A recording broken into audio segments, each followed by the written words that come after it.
నమస్కారం ETV news కి స్వాగతం. ముందుగా ముఖ్యాంశాలు. జల దిగ్బంధం నుంచి తేరుకుంటున్న విజయవాడ ప్రజలు. వరద తగ్గిన చోట ఇళ్లకు చేరుకుంటున్న బాధితులు.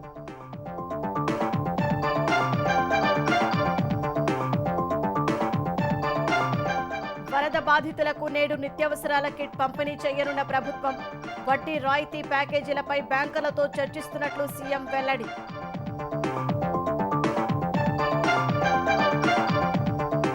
బుడమేరు గండ్లకు జగనే కారణమన్న చంద్రబాబు. అధికారం పోయాక బురద రాజకీయాలు చేస్తున్నారని ఆగ్రహం.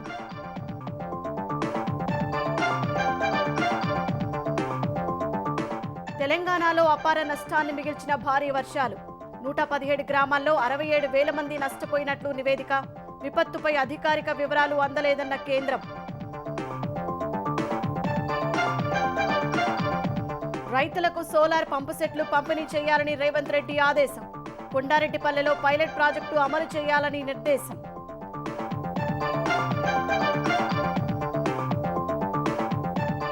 విస్తరణవాదానికి భారత్ వ్యతిరేకమన్న మోదీ. అభివృద్ధినే కోరుకుంటున్నట్లు స్పష్టీకరణ. చైనాను ఉద్దేశించి పరోక్ష విమర్శలు.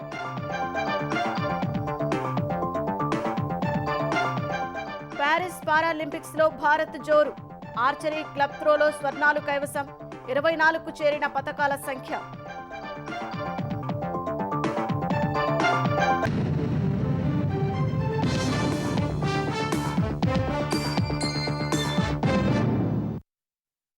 బుడమేరు వరద ఉధృతికి జల దిగ్బంధంలో చిక్కుకున్న విజయవాడలోని పలు కాలనీలు ఇప్పుడిప్పుడే తేరుకుంటున్నాయి. వరద ముంపులో కొనసాగుతున్న బాధితులు తమ నివాసాలను వదిలి బయటకు వస్తుండగా నీళ్లు తగ్గిన చోట్ల తిరిగి ప్రజలు తమ ఆవాసాలకు చేరుకుంటున్నారు.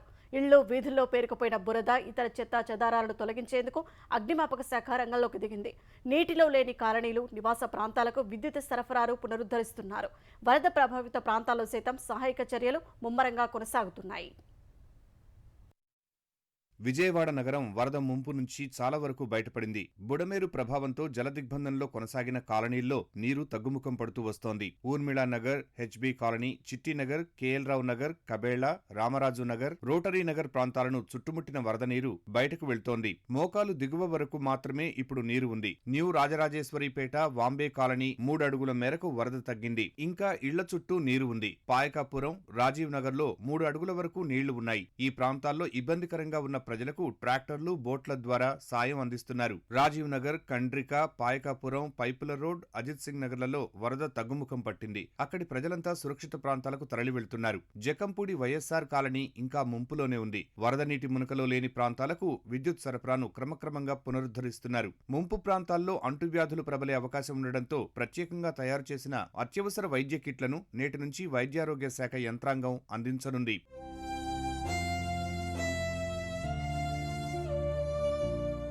ముంపు ప్రాంతాల్లో సహాయక చర్యలు ముమ్మరంగా కొనసాగుతున్నాయి. ప్రజలకు పూర్తి స్థాయిలో ఆహారం అందించేందుకు మారుమూల ప్రాంతాలకు ఆహార ప్యాకెట్లు, మంచినీరు, పాలు పంపిణీ చేస్తున్నారు. ముఖ్యమంత్రి చంద్రబాబు సహా మంత్రులు అంతా బాధితులకు సాయం అందించే అంశంపై నేరుగా పర్యవేక్షిస్తున్నారు. వీధి వీధికి తిరిగి మరీ పంపిణీ చేస్తున్నారు. రాష్ట్రంలోని అన్ని ప్రాంతాల నుంచి తీసుకొచ్చిన పారిశుధ్య సిబ్బందికి విజయవాడలోని పలు ప్రాంతాల్లో వసతి ఏర్పాట్లు చేశారు. నీళ్లు పూర్తిగా వెనక్కి వెళ్లిపోయిన ఒక్కో ప్రాంతానికి చేరుకుని ప్రక్షాళన చర్యలు చేపడుతున్నారు. పెద్ద ఎత్తున అగ్నిమాపక శకటాలతో ముంపు ప్రాంతాల్లోని ఇళ్లను యజమానుల పర్యవేక్షణలో శరవేగంగా శుభ్రం చేస్తున్నారు.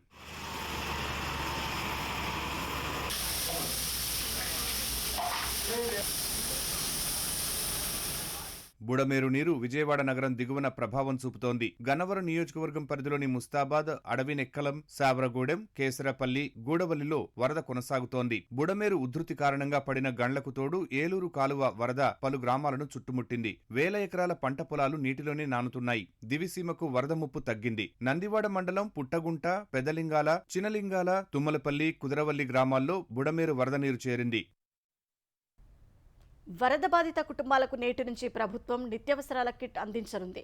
రాయితీపై కూరగాయలు ఇవ్వడంతో పాటు ఇల్లు, దుకాణాలు మునిగిన వారిని ఆదుకుంటామని ముఖ్యమంత్రి చంద్రబాబు హామీ ఇచ్చారు.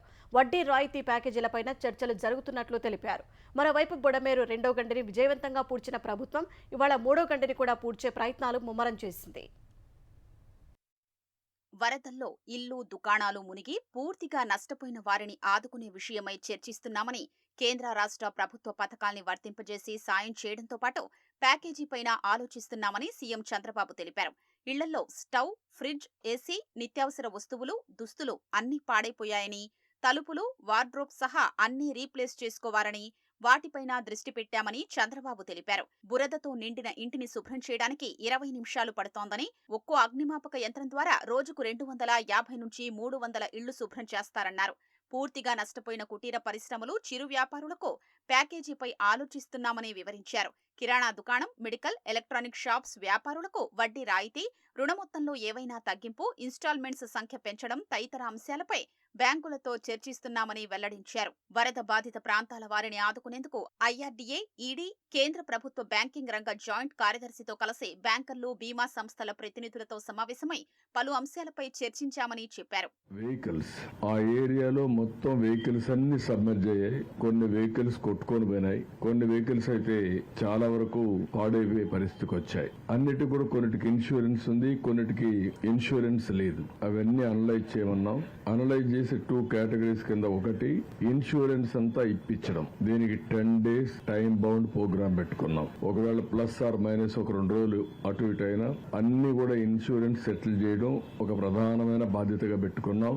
దీన్ని డ్రైవ్ చేస్తున్నాం. అటు గవర్నమెంట్ ఆఫ్ ఇండియా అంటే మామూలుగా బ్యాంక్స్, ఇటు స్టేట్ గవర్నమెంట్ ఏవైనా వాళ్ళ కన్సెషన్ రేట్ ఆఫ్ ఇంట్రెస్ట్ ఇస్తామా, ప్రిన్సిపల్ అమౌంట్ లో కూడా కొంత ఏమైనా తగ్గించగలుగుతామా, దాంట్లో ఉండే ఇన్స్టాల్మెంట్స్ కూడా పెంచగలుగుతామా, ఇవన్నీ కూడా వర్కౌట్ చేస్తున్నాం. పేద, ధనిక తేడా లేకుండా ప్రతి కుటుంబానికి నిత్యావసరాల కిట్ అందిస్తున్నామని, పాలు, బిస్కెట్లు, మంచినీరు కూడా అందిస్తామని వెల్లడించారు.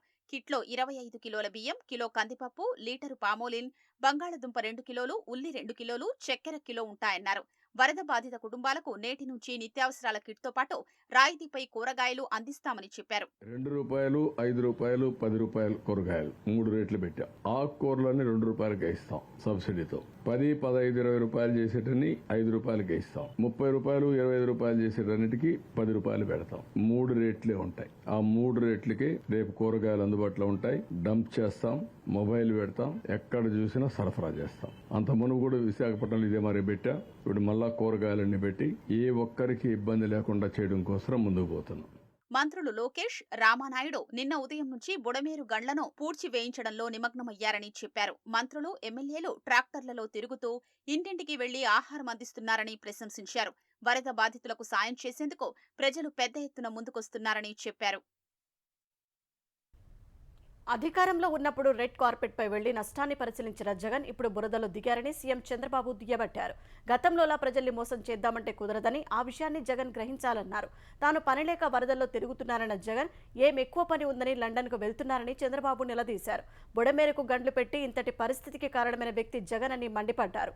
అరాచకాలు చేసే వైసీపీ నాయకులను సంఘ బహిష్కరణ చేయాలని పిలుపునిచ్చారు. మంచిని మంచి, చెడుని చెడు అని చెప్పగలిగితే రాష్ట్రంలో అరాచకాలు ఉండవని సీఎం ఆకాంక్షించారు.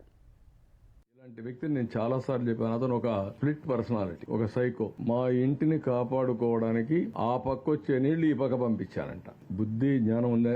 బుడమేరు నది, దానికి గేట్లు ఎత్తేసాం. కృష్ణా నదికి బుడమేరుకు వ్యత్యాసం తెలియకపోతే 2 నదులు చేసేస్తే ఇలాంటి వ్యక్తులు రాజకీయాల్లో ఉంటే మన దురదృష్టం కాకపోతే ఏంటిది? అందుకే పొటాటోకి ఆ రోజు మీరు చూశారు, టమోటాకి పొటాటోకి వ్యత్యాసం తెలియకుండా మాట్లాడాడు. స్పష్టత లేదు, సబ్జెక్ట్ లేదు, నేర్చుకోవాలని ఆలోచన లేదు. ఏపీలో వరద పరిస్థితిని కేంద్ర ప్రభుత్వం నిశితంగా పరిశీలిస్తోందని కేంద్ర హోంశాఖ మంత్రి అమిత్ షా తెలిపారు. హోంశాఖ అదనపు కార్యదర్శి నేతృత్వంలో నిపుణుల బృందాన్ని ఏర్పాటు చేసినట్లు ఎక్స్లో పోస్ట్ చేశారు. ఈ బృందం వరద ప్రభావిత ప్రాంతాలను సందర్శించి వరద నిర్వహణ, డ్యాం భద్రత తదితర అంశాలను అక్కడికక్కడే అంచనా వేస్తుందని చెప్పారు. రాష్ట్రానికి తక్షణ సాయం కోసం అవసరమైన సిఫార్సులు చేస్తుందన్నారు. అమిత్ షా స్పందనకు సీఎం చంద్రబాబు ధన్యవాదాలు తెలిపారు. ఆన్ ది స్పాట్ అసెస్మెంట్ కోసం కేంద్ర బృందం పర్యటనను స్వాగతిస్తున్నట్లు ఎక్స్లో పోస్ట్ చేశారు. వారి సిఫార్సుల కోసం ఎదురు చూస్తున్నామన్నారు. బాధిత ప్రజలకు సకాలంలో సహాయాన్ని అందించేలా కేంద్ర బృందానికి రాష్ట్ర ప్రభుత్వం పూర్తి సహకారం అందిస్తుందన్నారు. తెలంగాణలో కురిసిన జోరు వానలు అపార నష్టాన్ని మిగిల్చాయి. ఇప్పటికే క్షేత్రస్థాయి సిబ్బంది పంపిన ప్రాథమిక నివేదిక ప్రకారం 117 గ్రామాల్లో 67,000 మంది నష్టపోయారు. 26 మంది మృతి చెందగా మరో 2 వరదల్లో గల్లంతయ్యారు. అధికంగా ఖమ్మం జిల్లాలో 72 గ్రామాల్లో 49,364 మంది ప్రజలు తీవ్రంగా నష్టపోయినట్లు అధికారులు పేర్కొన్నారు. ఆ తర్వాత ములుగు జిల్లాలో 7 గ్రామాల్లో 9,693 మంది నష్టపోయారు. మొత్తం 44 పక్కా ఇళ్లు పూర్తిగా కూలిపోగా మరో 609 పాక్షికంగా దెబ్బతిన్నాయి. తలెత్తినట్లు తేలింది. మృతుల కుటుంబాలకు 5 లక్షల చొప్పున పరిహారం ఇవ్వాలని ఇప్పటికే ప్రభుత్వం ఆదేశాలు జారీ చేసింది. భారీ వర్షాల కారణంగా సూర్యాపేట జిల్లాలో విద్యుత్ వ్యవస్థకు భారీ నష్టం వాటిల్లినట్లు అధికారులు తెలిపారు. వరదలకు మునుపెన్నడూ లేని రీతిలో పశు నష్టం సంభవించింది. రాష్ట్ర వ్యాప్తంగా 26,592 జీవాలు మృత్యువాత పడ్డాయి. దాదాపు 2 కోట్ల మేర నష్టం వాటిల్లినట్లు పశు సంవర్ధక శాఖ అంచనా వేసింది. అత్యధికంగా ఖమ్మంలో పశు నష్టం సంభవించినట్లు అధికారులు తెలిపారు. ఇటీవల ప్రకృతి విపత్తుకు సంబంధించి తెలంగాణ ఎమర్జెన్సీ ఆపరేషన్ సెంటర్ నుంచి ఎలాంటి అధికారిక నివేదిక అందలేదని కేంద్ర హోంశాఖ పేర్కొంది. ప్రస్తుత పరిస్థితులపై కేంద్ర హోంశాఖకు రోజువారీ నివేదిక పంపేలా అధికారులకు సూచనలు ఇవ్వాలని ఈ నెల 3న సీఎస్కు లేఖ రాసింది. రాష్ట్ర ఎమర్జెన్సీ ఆపరేషన్ సెంటర్ నుంచి టెలిఫోన్ ద్వారా అందిన సమాచారం ప్రకారం భారీ వర్షాల కారణంగా రిజర్వాయర్లలో నీటి మట్టాలు పెరిగాయని, వాటి నుంచి నీరు విడుదల చేయడం కారణంగా ఆగస్టు 31 నుంచి రాష్ట్రంలో వరద తరహా పరిస్థితులు నెలకొన్నట్లు కేంద్ర హోంశాఖ తెలిపింది. ముఖ్యంగా ఖమ్మం, భద్రాద్రి కొత్తగూడెం, మహబూబ్ నగర్, సూర్యాపేట, వరంగల్, మహబూబాబాద్ జిల్లాలు తీవ్ర ప్రభావానికి గురైనట్లు సమాచారం అందినట్లు పేర్కొంది. రాష్ట్రానికి సహాయ సహకారాలు అందించడానికి పడవలు, ప్రాణాలు కాపాడే సామగ్రితో పాటు 7 ఎన్డీఆర్ఎఫ్ బృందాలను కేంద్ర ప్రభుత్వం మోహరించింది. అలాగే సహాయ పునరావాస కార్యక్రమాల్లో పాల్పంచుకునేందుకు 2 హెలికాప్టర్లను కూడా పంపింది. అయితే రాష్ట్రంలోని విపత్తు పరిస్థితుల గురించి కంట్రోల్ రూమ్కి నిబంధనల మేరకు ఎలాంటి అధికారిక నివేదిక అందలేదని కేంద్ర హోంశాఖ స్పష్టం చేసింది.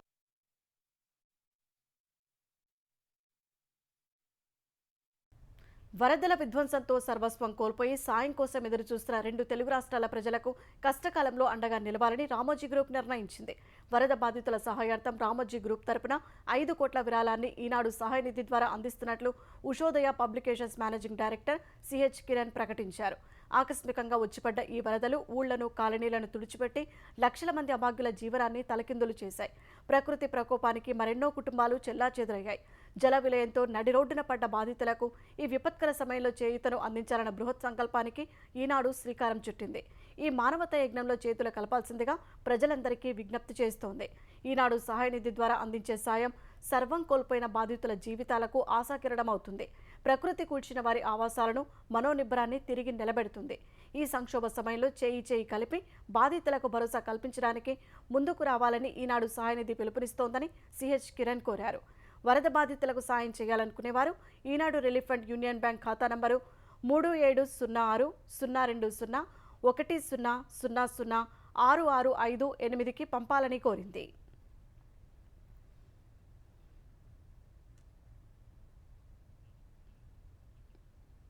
తెలంగాణలోని పలు ప్రాంతాల్లో రాత్రంతా కుండపోత వర్షం కురిసింది. చాలా చోట్ల రోడ్లన్నీ జలమయమయ్యాయి. ములుగు జిల్లా వెంకటాపురంలో అత్యధికంగా 108 మిల్లీమీటర్ల వర్షపాతం నమోదు కాగా, మంగపేట మండలంలోని అలుబాక గ్రామంలో 77.3 మిల్లీమీటర్ల వర్షం కురిసింది.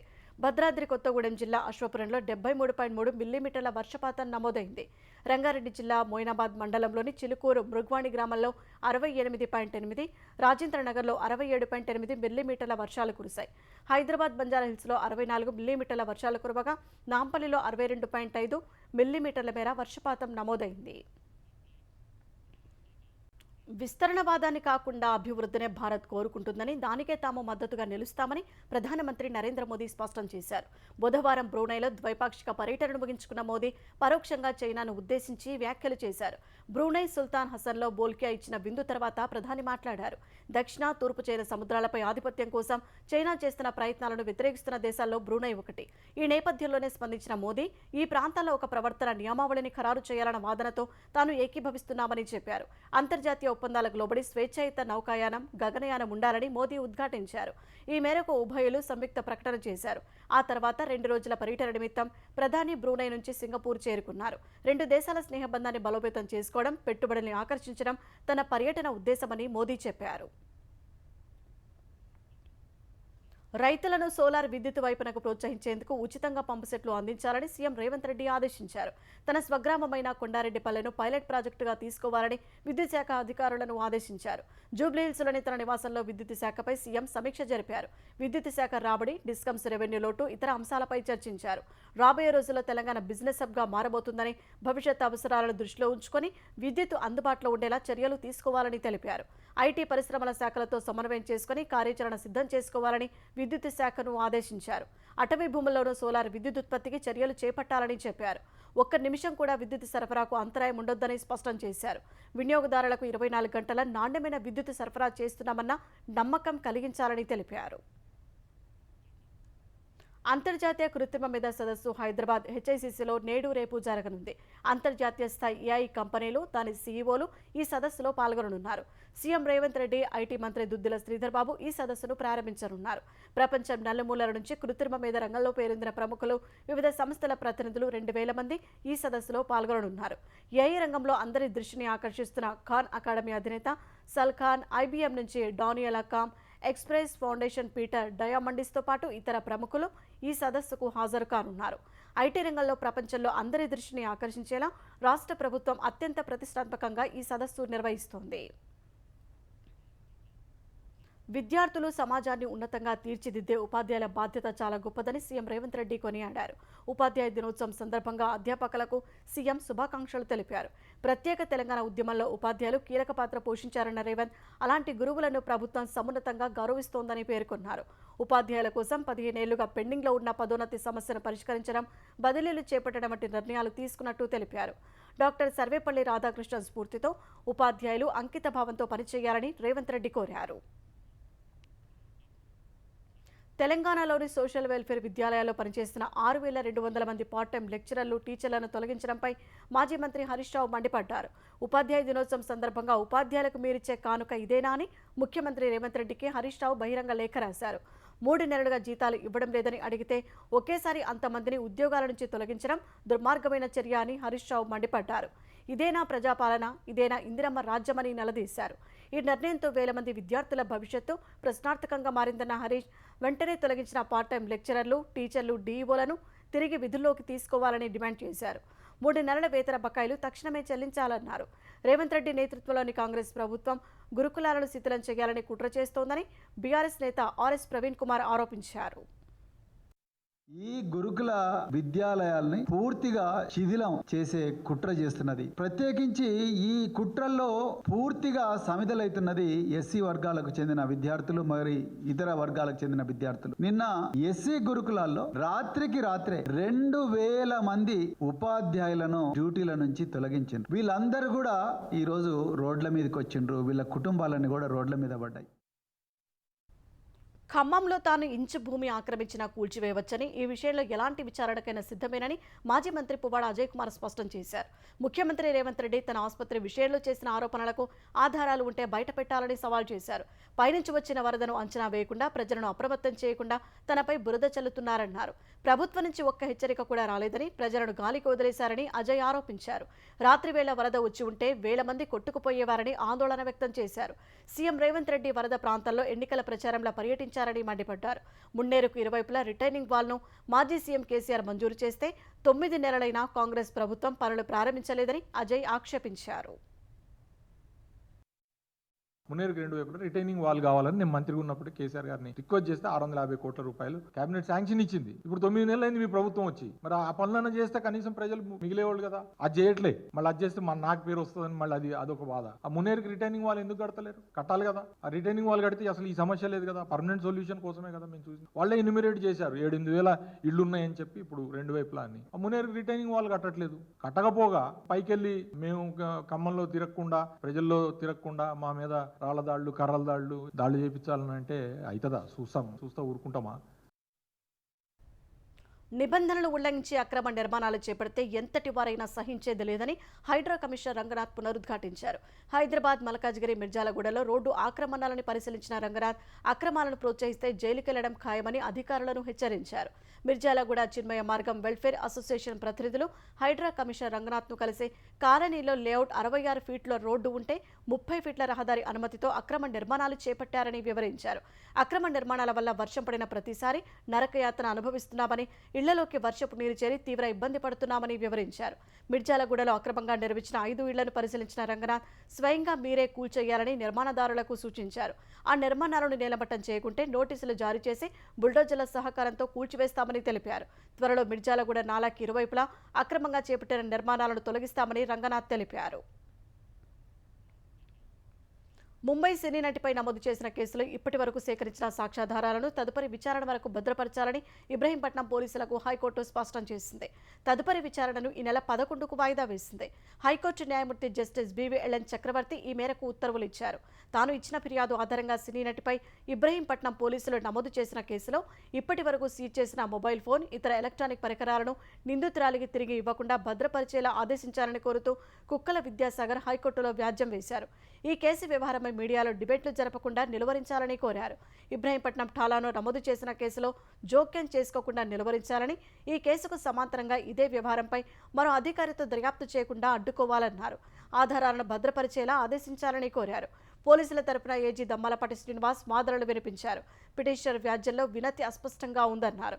ఈ వ్యాజ్యం మొదటిసారి విచారణకు వచ్చిందని, వివరాలు సమర్పించేందుకు సమయం కావాలన్నారు. అధికారులందరూ ప్రస్తుతం వరద సహాయ చర్యల్లో ఉన్నారన్నారు. అందుకు అంగీకరించిన న్యాయమూర్తి విచారణను ఈ నెల 11కు వాయిదా వేశారు. పారాలింపిక్స్లోని ఆర్చర్ విభాగంలో హర్విందర్ సింగ్ అదరగొట్టాడు. టోక్యో పారాలింపిక్స్లో కాంస్యానికే పరిమితమైన అతను ప్యారిస్లో అద్భుతమైన ప్రదర్శనతో స్వర్ణం సాధించాడు. పారాలింపిక్స్లో పసిడి నెగ్గిన తొలి భారత ఆర్చర్ హర్విందరే కావడం విశేషం. ఏకపక్షంగా సాగిన ఫైనల్స్లో హర్విందర్ 6-0తో పోలాండ్ క్రీడాకారుడు సిస్టెక్ లుకాజ్పై ఘన విజయం సాధించాడు. సెమీస్లోనూ హర్విందర్ 7-3తో ఇరాన్ ఆటగాడు అరబ్ అమేరీ మొహమ్మద్ రెజాను ఓడించాడు. అంతకుముందు హర్విందర్ మరో 2 విజయాలతో క్వార్టర్స్ చేరాడు. అటు పారాలింపిక్స్ పురుషుల క్లబ్ త్రోలో భారత అథ్లెట్లు అదరగొట్టారు. అదే ప్రదర్శనతో ధరంబీర్ సింగ్ స్వర్ణం చేజిక్కించుకోగా ప్రణవ్ రజతం గెలుచుకున్నాడు. రెజ్లెస్ వినేష్ ఫోగాట్, బజరంగ్ పునియా రాజకీయ రంగప్రవేశం చేశారు. ఇరువురు కాంగ్రెస్ అగ్రనేత రాహుల్ గాంధీ సమక్షంలో ఆ పార్టీలో చేరారు. ఈ నెలాఖరులో జరిగే హర్యానా అసెంబ్లీ ఎన్నికల్లో కాంగ్రెస్ పార్టీ తరపున వారు పోటీ చేయనున్నారు. వినేష్ ఫోగాట్ జులన్ స్థానం నుంచి పోటీ చేసే అవకాశం ఉంది. అక్కడే జననాయక్ పార్టీ తరపున అమర్జీత్ ధాండా ప్రాతినిధ్యం వహిస్తున్నారు. పునియా పోటీ చేసే స్థానంపై ఇంకా స్పష్టత రాలేదు. రెజ్లింగ్ సమాఖ్య మాజీ అధ్యక్షుడు బీజేపీ ఎంపీ బ్రిజ్భూషణ్ సింగ్ లైంగిక వేధింపులకు పాల్పడ్డారంటూ వినేష్ ఫోగాట్ సహా పలువురు మహిళా రెజ్లర్లు ఇటీవల పెద్ద ఎత్తున ఆందోళనలు చేశారు. వారికి బజరంగ్ పునియా మద్దతుగా నిలిచారు. పార్టీ ఫిరాయింపులపై హిమాచల్ ప్రదేశ్లోని కాంగ్రెస్ ప్రభుత్వం కీలక నిర్ణయం తీసుకుంది. పార్టీలు మారిన ఎమ్మెల్యేలకు పెన్షన్ సదుపాయాన్ని నిలిపివేసేలా కీలక చట్టం తీసుకొచ్చింది. ఇందుకు సంబంధించిన సవరణ బిల్లుకు శాసనసభ ఆమోదం తెలిపింది. ఫిరాయింపుల నిరోధక చట్టం కింద అనర్హత వేటు ఎదుర్కొన్న ఎమ్మెల్యేలకు ఈ కొత్త నిబంధన వర్తించనుంది. ఫిరాయింపులను అరికట్టేందుకు హిమాచల్ ప్రదేశ్ శాసనసభ సభ్యుల పింఛన్లు, అలవెన్సులు సవరణ బిల్లు 2024ను ముఖ్యమంత్రి సుఖ్వీందర్ సింగ్ సుఖు అసెంబ్లీలో ప్రవేశపెట్టారు. సుదీర్ఘంగా చర్చించిన అనంతరం ఓటింగ్ నిర్వహించి ఈ బిల్లును శాసనసభ ఆమోదించింది. హిమాచల్ ప్రదేశ్ చట్టాల ప్రకారం 5 ఏళ్లు ఎమ్మెల్యేగా పనిచేసిన వారికి నెలకు 36,000 పింఛన్ ఇస్తున్నారు. 5 ఏళ్లకు మించి పదవీ కాలం ఉన్న ఎమ్మెల్యేలకు ప్రతి ఏడాదికి 1000 చొప్పున అదనంగా పెన్షన్ అందజేస్తున్నారు. భారత వైమానిక దళం తరంగ్ శక్తి 2024 పేరిట సైనిక విన్యాసాలు చేపట్టింది. రాజస్థాన్ జోధ్పూర్లో జరుగుతున్న ఈ వైమానిక ప్రదర్శనలో Bharat, Australia, Greece, Japan, Singapore, Sri Lanka, Saudi Arabia, UAE బలగాలు పాల్గొన్నాయి. ఈ నెల 14 వరకు జరిగే ప్రదర్శనలో వివిధ దేశాలకు చెందిన 600లకు పైగా యుద్ధ విమానాలు పాల్గొంటాయని అధికారులు వివరించారు. స్వదేశీ పరిజ్ఞానంతో రూపొందించిన తేజాస్, రాఫెల్, సుకోయ్, మిరాజ్, జాగ్వర్లతో భారత వైమానిక దళం ప్రదర్శనలు ఇస్తోంది. అమెరికాకు చెందిన A1 thunderbolt, Greek F-16 fighting Falcon, Japan Mitsubishi F2, Australian FA-18, UAE నుంచి యుద్ధ విమానాలు డేర్ డెవిల్ విన్యాసాలు ప్రదర్శిస్తాయని అధికారులు తెలిపారు.